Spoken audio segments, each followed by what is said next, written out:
Hello, welcome to the Werewolf by Night bonus show. This is a show we make each and every week for our loyal patrons. We talk about a bunch of stuff. We talk about werewolf media. We talk about things we've been reading, things that have happened to us in our very exciting lives. And this week we're going to be talking about a 2017 folk horror film from Estonia called November.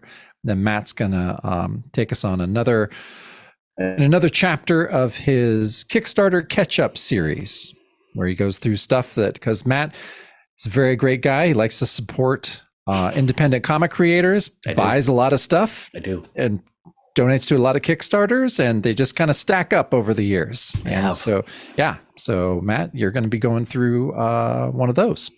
Yep. Yes, sir. Yeah. So address the elephant in the room, or which one? There are many elephants in my room, mostly. Well, are we ready for November?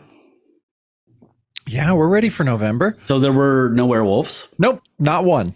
And I had a feeling that was the case, but I will say that when I searched werewolf films on Google, it was in that list. When I searched werewolf in Tubi, it came up on that list when it was on Tubi. It's no longer on Tubi.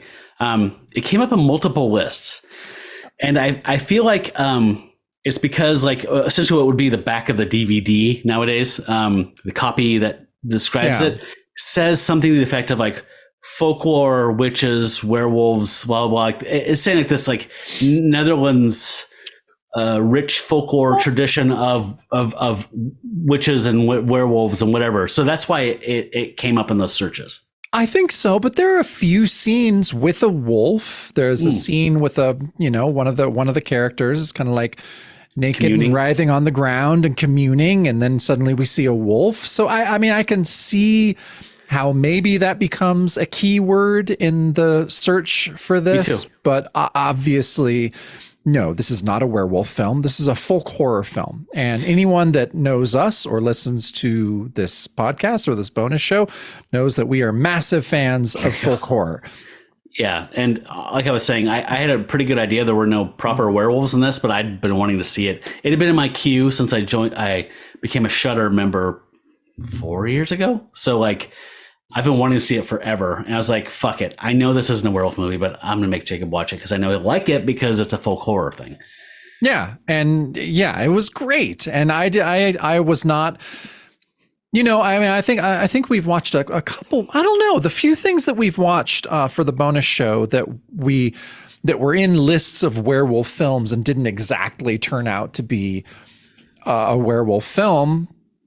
Mainly foreign films, strangely enough. The few that we've run into like that have been very beautiful, meditative foreign films, and we haven't cared. We're just like, oh no, it was great. I'm so glad I watched that. There's no werewolves in it.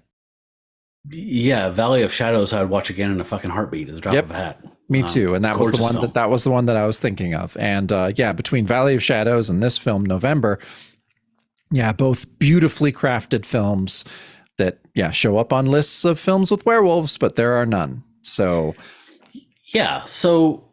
this is from Estonia, which I don't know much about them. I know that they don't like America very much, but who does? I mean, as a nation, we look like fat, weird hogs that are ignorant and stupid. So we don't hold that against them at all. Yeah.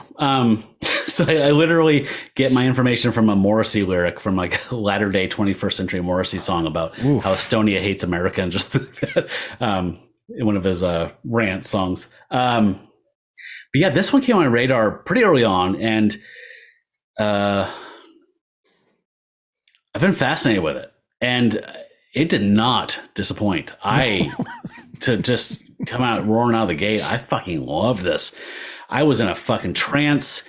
Like, forget tap out time. There was no time where I was like, God, how much of this is left? I was like in a trance. Renee was reading a book, drinking tea next to me, and it was like, kept looking up. She's like, oh, this is gorgeous.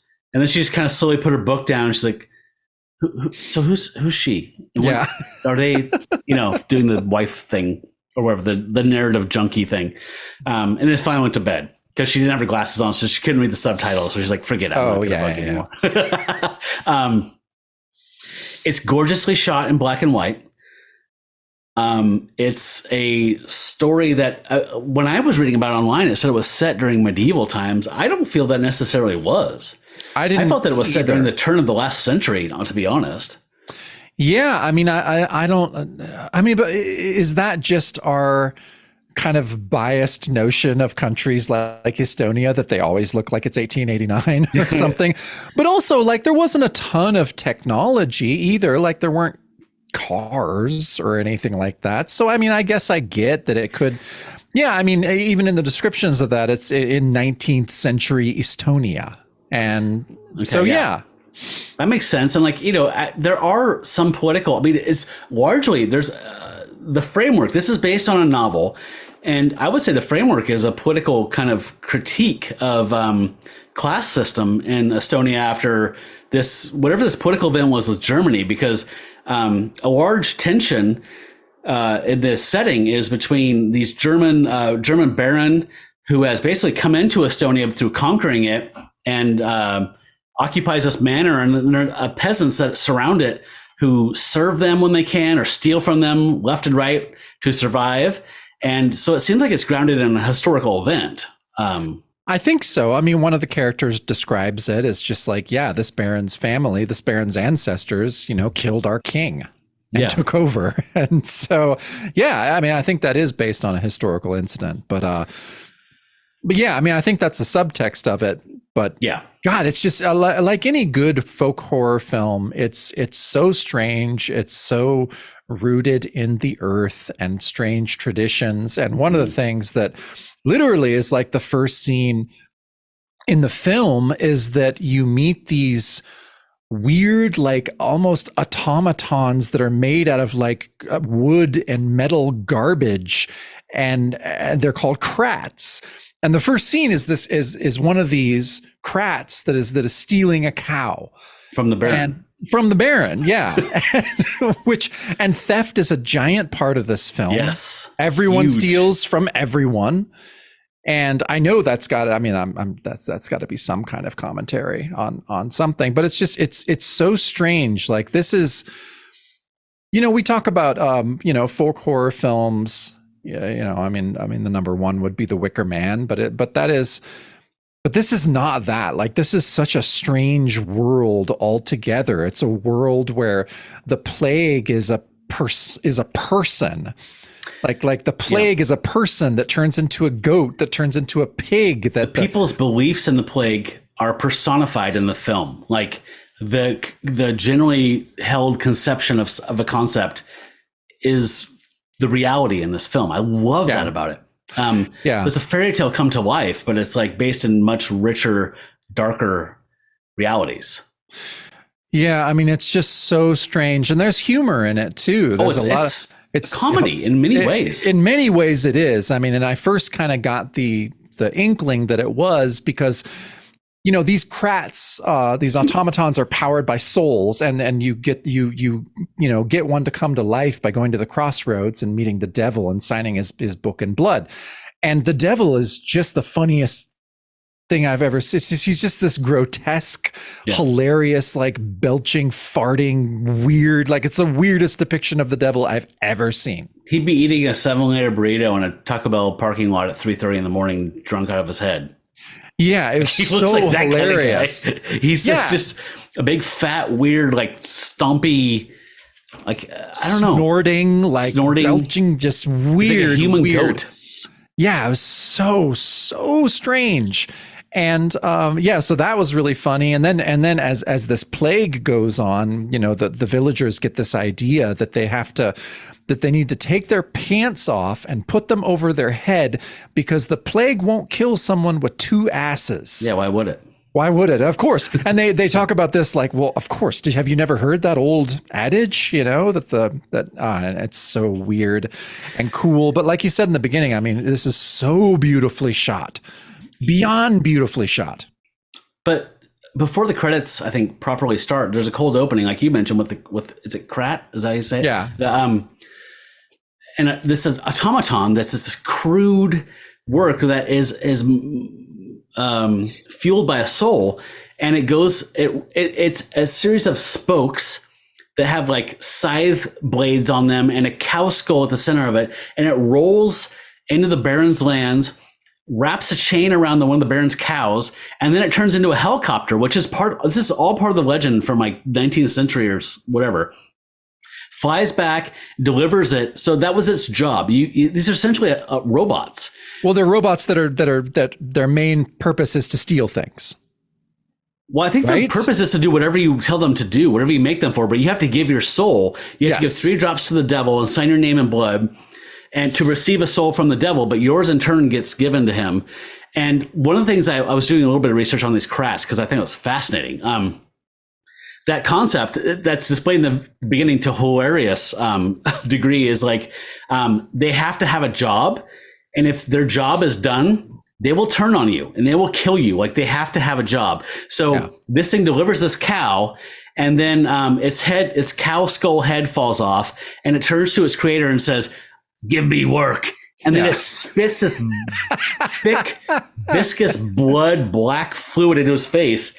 And he's like, "Oh shit." So he realizes this thing's job is done. It's going to kill me if I don't give it more work. And it says, "Make a ladder out of bread." And then he goes, "Okay." And then it like reforms itself and rolls off and finds a loaf of bread. And you see it holding a loaf of bread on its scythe blade, looking at a ladder, looking at the bread, looking at the ladder, looking at the bread, looking at the and then it bursts into flame. So funny. Yeah, it's great. There's funny stuff like that through this whole thing. Yeah, there's also really funny stuff. A star-crossed lover's tale of like 2 peasants, a boy named Hans and a girl named, I forgot her name. Lena. She loves him, and he falls in love with the Baron's daughter, the Baroness. And there's no way in hell he's ever going to get her.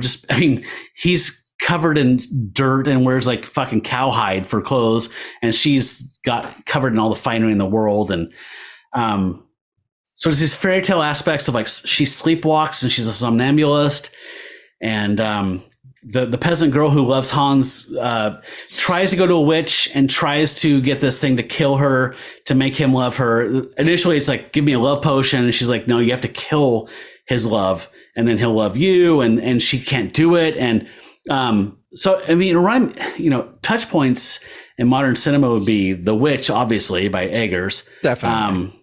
But yeah, like Blood on the Claw of Satan, some of those really the early trinity of the folk horror. But yeah, it's really funny.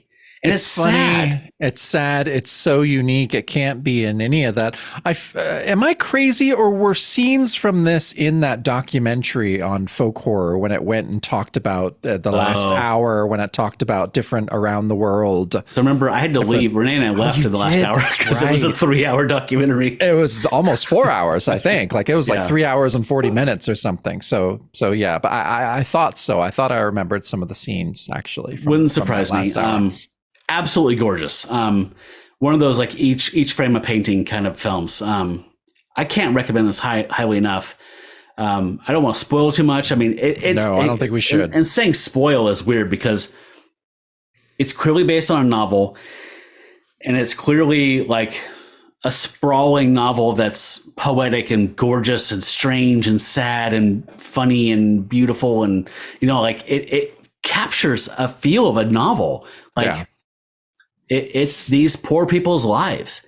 One of the things early in the film, so it's called November, and the film starts on All Souls Day, properly. Like once the credits start, it's All Souls Day, and they have a very that means different things for different cultures. But here it's like you go to your gravesite and you leave your family an offering, and they literally come home with you. It is not you commune with the spirit. It's not you remember them and keep them alive. They literally come home clad in white. You have to have a meal prepared. You have to have the sauna prepared for them to soak. You get to spend the night with them, and then in the morning they leave and they're gone again for a year. Which I was, I'm getting old, and I was looking at this thinking like, God, I would love to have that. Like I can't imagine like getting to see my grandparents or like my dad or whatever. Like, how cool would that be? Come home and eat a meal and talk like people, and not have some ghostly fucking Bob Marley or shit like from Scrooge. Like just eat, and then you go sit in a sauna, and then you say, "I love you. I'll see you next year," and then I'll see you next year. Haunting, funny, at times kind of like sexy in a weird way. Like it was flirting with sexuality, but like not sexy, like in an erotic way. But like these people clearly have sexual lives and desires, but it felt very removed and kind of dirty. Yeah, not dirty, not dirty morally, physically dirty. Like these people are all filthy. Yeah, no, I can't think of another film to compare it to. I'd never seen anything like it, and it's I mean it's not I mean it's a full 2 hours long, and like you said, there's no real tap out time. It's it's an incredible film. No, there were moments where like a funny dark thing would happen, and I'm like, that's kind of like Lynch, or like there'd be a thing where it's like, oh, that's kind of like a Bergman thing, or that's kind of like a Fellini thing, but like this is its own voice and animal. Like I wouldn't be shocked if Eraserhead was a influence on. I would this not film. either at all. That was the first thing that came up. Yeah, I mean that I think visually and the way that the Kratts are, I feel like Eraserhead was probably a big influence.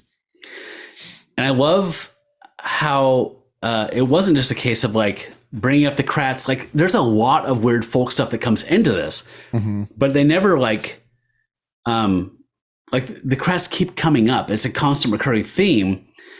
And for me, like the first scene opening with the Kratt stealing that cow, I was hypnotized and horrified. And it felt like Eraserhead to me, where I was like, I don't know what's going on. I feel kind of scared, but I'm also kind of amused.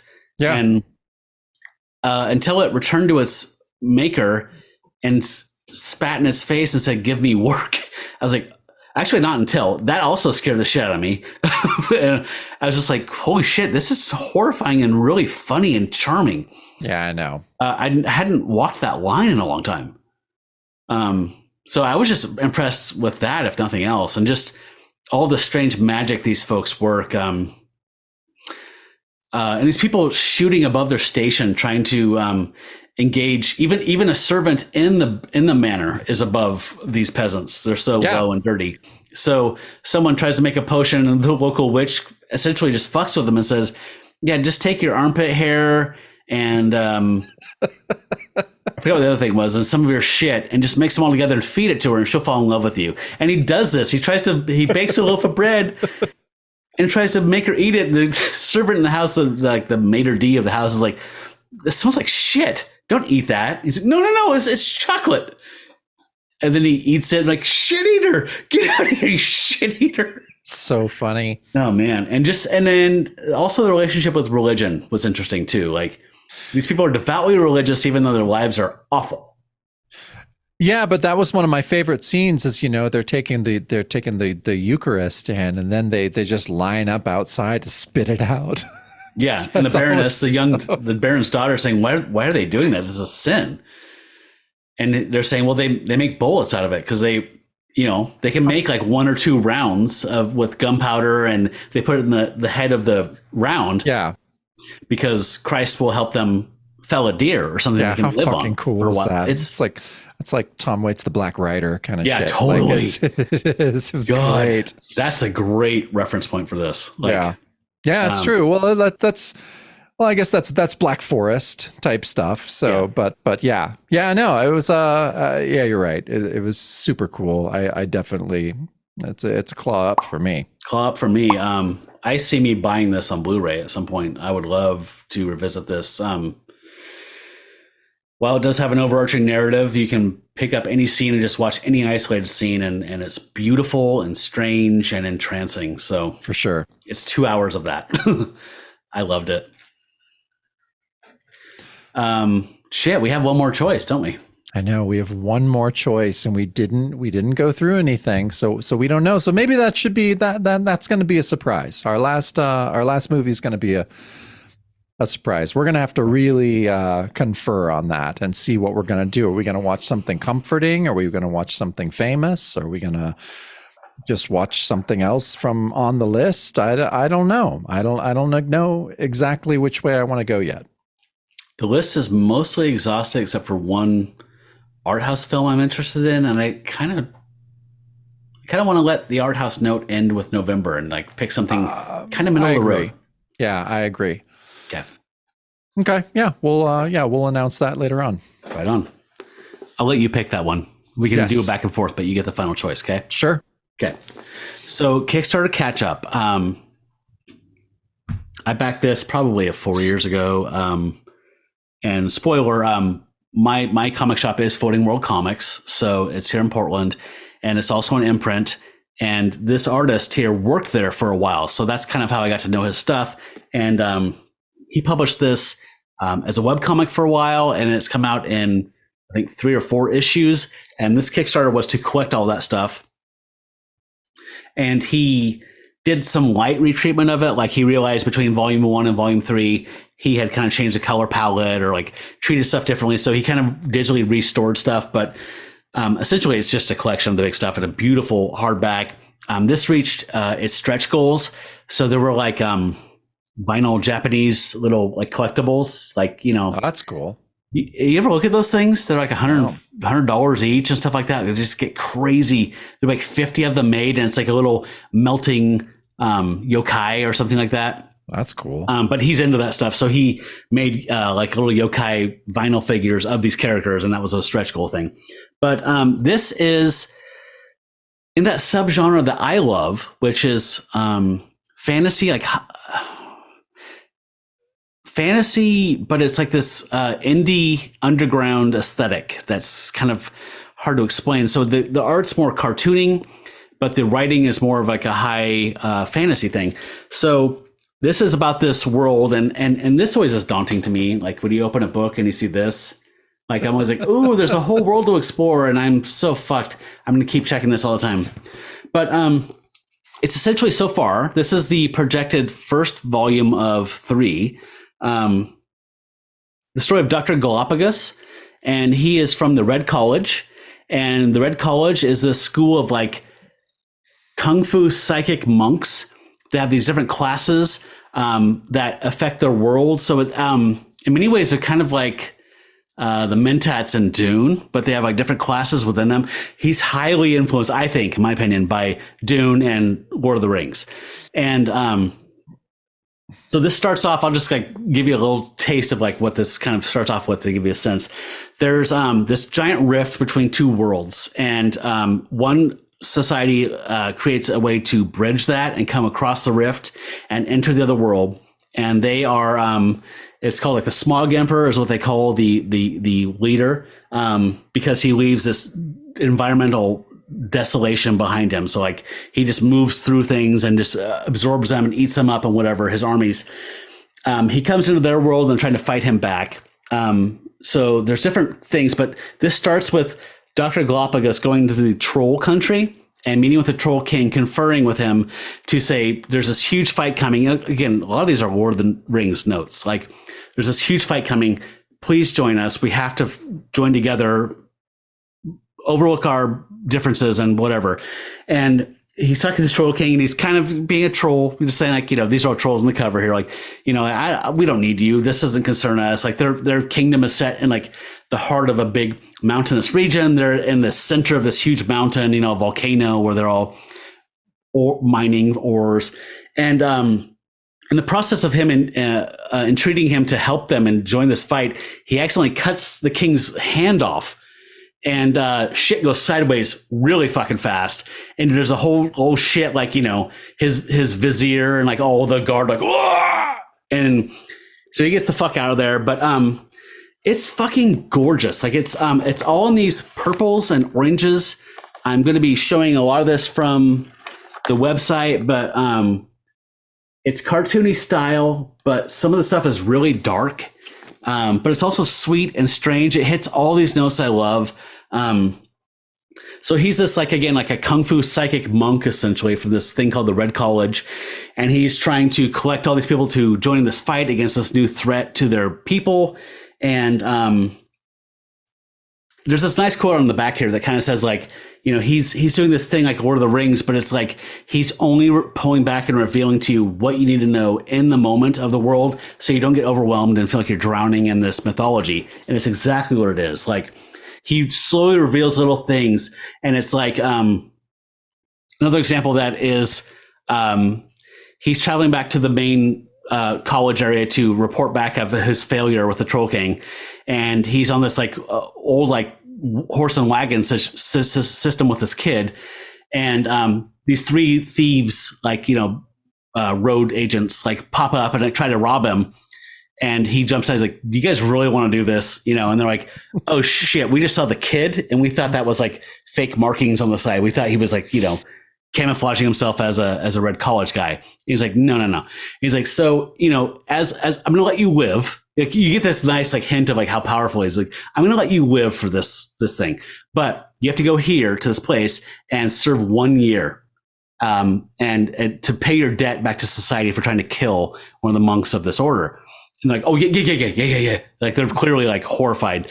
And so one of the things he has them do is like go to this wall and like the city and just hold the wall up against the hypergiants. Like, just hints of like this bigger world that's so strange and weird that's right around, but you don't need to know it yet, right? Like, it's just hints of it, like tantalizing tastes. I love that stuff. So I can't recommend this enough. I hope he gets to do more with it.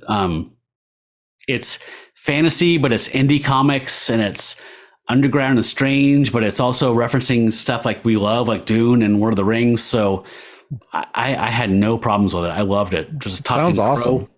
I mean, yeah, it's gorgeous. No, it sounds super awesome. Yeah. Right on. Well, we don't have much to report out as far as like next film because we don't know. Yeah. Can I just posit something right now for the next film? Please. I don't think this we is a ever family show. We never watched Werewolves on Wheels. I would fucking love to watch that. We've never watched it, and why wouldn't we end with something kind of sleazy and fun? So yeah, I think that we should try and watch that. So yeah, let's see where it's available. Yes, I'm really hoping it's on YouTube. We can do a watch along. Okay. Yes. Okay, that's what we're gonna do. All right, folks. So if you want to do a watch along with us, I guess I'll throw a Discogs invite again, a fresh one in the Patreon for this. Yep. Yeah, we'd love to have you on the Discogs. Jesus Christ. Discord, the Discord server. We're having fun over there. If you're listening to the main show, you've heard us talk a lot about it. But yeah, we're gonna watch Werewolves on Wheels. Let's do that now. Let's do that. Oh man, Satan worshiping. It's a great fucking pivot point for us going into Satan movies too, because it's a Satan worshiping. It all worked out. It all worked out. You're so smart. Yeah, I didn't even know. SMRT, man. SMRT. All right. Well, so this is our next to the last bonus show for this season. I know, it's kind of crazy. I don't know. It's funny. I haven't been thinking about it a whole lot. I think it's because it's a giant change. I mean, it's not, because we're just pivoting to something else, and we're still going to be doing we're still going to be talking to each other every week. It's just going to be different stuff. But yeah, you and I, we're not huge on change. We're not, and we are big on legacy. So yep. I think we have a legacy to contend with, and it's weird. I think we'll be talking a lot about that on the finale, about where this weird podcast that we started has taken us, and it's taken us in very unexpected places. And I'm sure we'll save a lot of that stuff for the finale. But it's weird, and I'm starting to think about it. I haven't been, but I'm starting to. Yeah, I am as well. And when you said taking us to places, I couldn't help but think about that Looking for a City YouTube video where the guy's talking about the song he's about to sing, Looking for a City, that's it's taken him all kinds of places. He's super famous for it. Folks, if you have not seen Looking for a City YouTube, please watch it. I think you showed that to me. Yeah. Anyway, right on. I can't wait to watch Werewolves on Wheels again. It's funny because like our friend Brad was saying, like it's such a misfire. Like all the pieces are here, and it didn't like gel and become this awesome Robert Rodriguez thing. And I'm like, maybe it did. It is what it is. No, it doesn't. But it's like, it's kind of funny in its weirdness, like just dancing around bikers fucking with Satanists. Like, what would come of that? That's funny. Yeah, that is funny. No, I can't wait. I've never seen it. So I'm very excited that that's going to be our last one. Make sure you're stocked up on edibles. Okay, I will definitely stock up for that. So you know what? This one, I'm going to announce this one on socials. Like I don't normally like say, hey, at 7 p.m. Sunday, we're watching whatever, but I'll do that this time. You should. Yeah, this is our last one. Let's bring on as many people as we can. And I just realized this is going to be published after that happens, so it doesn't matter. Oh, awesome. Well, we already did it, and I bet it was super fun. Yeah, that was. Didn't you love that? I loved it. I had a great time. It's weird how things, I didn't expect all those Nazi comments in the comments section, but I guess that's how things go now. Season. Yeah, please do. All right, so from us here at Werewolf by Night podcast, may your fur never bristle in the moonlight. Stay furry, friends.